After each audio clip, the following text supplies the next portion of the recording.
Hi, everyone. How are you today? For those of you in the Northeast, how are you making out with all the snow? Have they shoveled you out yet? Have they brought the big trucks through? Hopefully, we're done. But I did hear more was coming. Anyway, this is Dr. Stephanie D. Burrows, or I am Dr. Stephanie D. Burrows, CEO of Stephanie Speaking. And I have a little couple of things I just wanted to read to you today. This is coming from Keys for Vision, Dr. Miles Monroe. You may know he's one of my favorites. Ideas are so powerful that many nations are ruled by the thoughts of men who have long since died. That's how powerful ideas are. They last centuries. Goodness gracious. But what about some of those ideas that were not the best ideas? Isn't it time to take another look? I think that's what we're seeing a lot of that's happening now and moving forward. Rethinking and taking another look at those some of those old ideas. Moving on.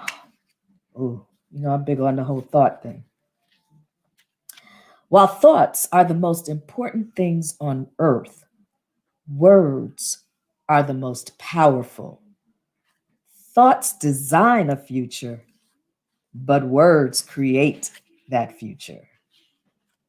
We always say thoughts are things. So when it goes through that transformation through words, that's when it becomes the thing. When we start putting our hands or taking our hands and putting them into action in accordance with the words, that's when we create, that's when we build, and that's when our futures are changed through those new creations. Anyway, just thought I'd share that with you because it struck me when I read it. This is how I do when I read these things, especially when I'm working with a client. And I know that there's something that, I have 3 different books that I go to, and I'm like, there's something here. I know. So I will just flip the pages. And wherever it stops, that's where it's supposed to be. For that client that I'm working with, because it has not failed me yet.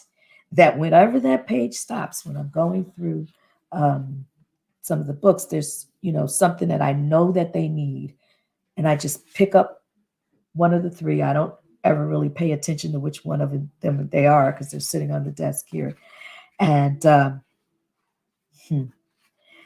it's just right for that individual. So here, as I just flip these pages, I have the feeling there are going to be a lot of business owners listening to this one, and even some of my friends that are contemplating what's next. What do I do next? Where do I go next? How do I make this happen? You have ideas, but you're sitting on them. And I just stopped at this, and it says if God tells you to build, start, invest, create, or manufacture something, then it will bother you deep inside until you take action on it. Ooh. I can tell you I have lived this. I'm still living it in some instances. This is right on my. Okay, I hear you. That was for me. Moving on, it says if you're afraid to take action to move towards your vision, consider this. It is better to make a decision that will prove to be wrong. Oh, this is real good. But which you can learn from than not to make any decision at all. Ooh, don't run away from this. Don't run away from this, people. If you are afraid to take action to move toward your vision, consider this.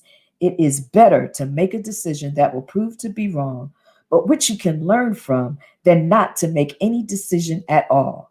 People who succeed, now I'm a little skeptical about this next word, try. People who don't try have no chance of success. I want to just, I want to explain why I have hiccups over that word try, because try is not committing. It's not committal.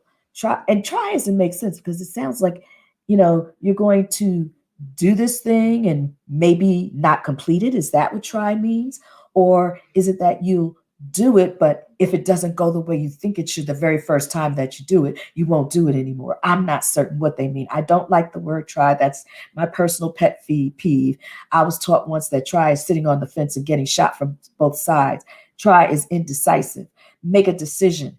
Go for it. Go after it and just do it. And if it doesn't work, so what? You learn what doesn't work so that you do it again and you don't do what doesn't work. You'll learn that you can do it.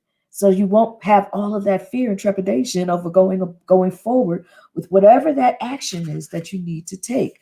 So I'll read both of these again. If God tells you to build, start, invest, create, or manufacture something, then it will bother you deep inside until you take action on it. If you're afraid to take action to move towards your vision, consider this. It's better to make a decision that will prove to be wrong, but which you can learn from, than not to make any decision at all. People who succeed, try. I'm going to use another word from them for that. People who succeed took action. People who don't take action have no chance for success. That's my reading for today. God bless each and every one of you. Have a wonderful evening. Do something that makes you feel good and that makes you feel the joy within you, and do something that blesses someone else. Till the next 5 Online. Good day.